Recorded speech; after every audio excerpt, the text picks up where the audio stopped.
I remember that day clearly, as if it just happened yesterday. It was a typical morning at the office. Phones ringing, people shuffling around, and everyone trying to keep up with deadlines. Amidst the chaos, there was Mr. Kapoor, the manager, a tall man with a booming voice. He had a reputation for being demanding, sometimes overly so. But that day, his temper seemed to have reached its peak. It all started when Raghu, the janitor, walked into the office.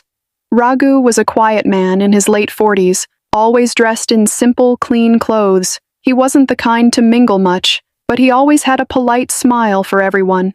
I had seen him work tirelessly, emptying trash bins, scrubbing floors, and fixing small repairs without complaint. He had this calm presence about him, even when his back was bent under the weight of tasks most people wouldn't even notice.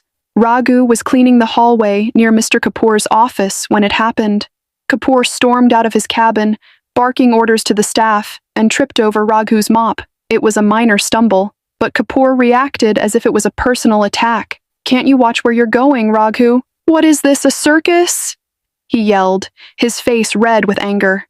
Raghu immediately straightened up, his hands trembling slightly as he gripped the mop handle. "I'm sorry, sir. I'll be more careful. Sorry won't fix this mess. You people are supposed to make things easier, not harder." Kapoor snapped, waving his hand dismissively. The entire office went silent.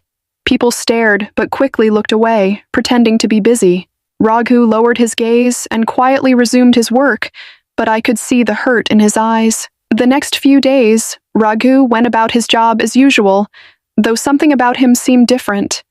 He didn't smile as much. He avoided eye contact.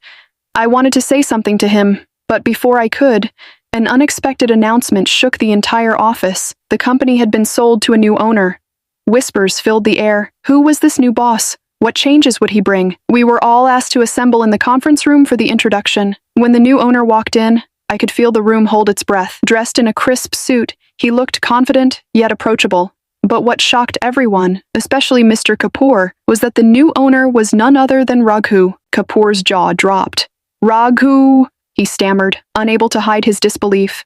"Raghu? No." Mr. Raghunandan smiled politely and nodded. "Yes, Mr. Kapoor, it's me." He went on to explain his story. Raghu wasn't just a janitor.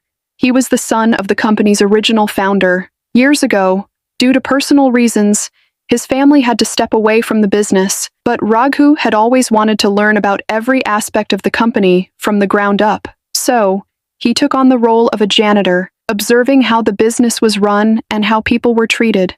"I wanted to see the heart of this company," he said, his voice steady, yet emotional. "And I've learned a lot about hard work, about humility, and, unfortunately, about how some people misuse their authority." Kapoor's face turned pale. He tried to stammer out an apology, but Raghu raised his hand. "I'm not here to humiliate anyone, Mr. Kapoor," he said calmly, "but I do hope you'll reflect on how you treat people, regardless of their position. Everyone deserves respect." That day changed everything. Raghu's story spread like wildfire, not just in our office but across the industry. He became a symbol of humility and strength. Kapoor, on the other hand, had a lot of soul-searching to do. Though he wasn't fired, he was given a lower managerial role, and I could tell he was trying to change. As for Raghu, he didn't let his new title change him. He still greeted everyone with that same polite smile, though now it carried a quiet confidence.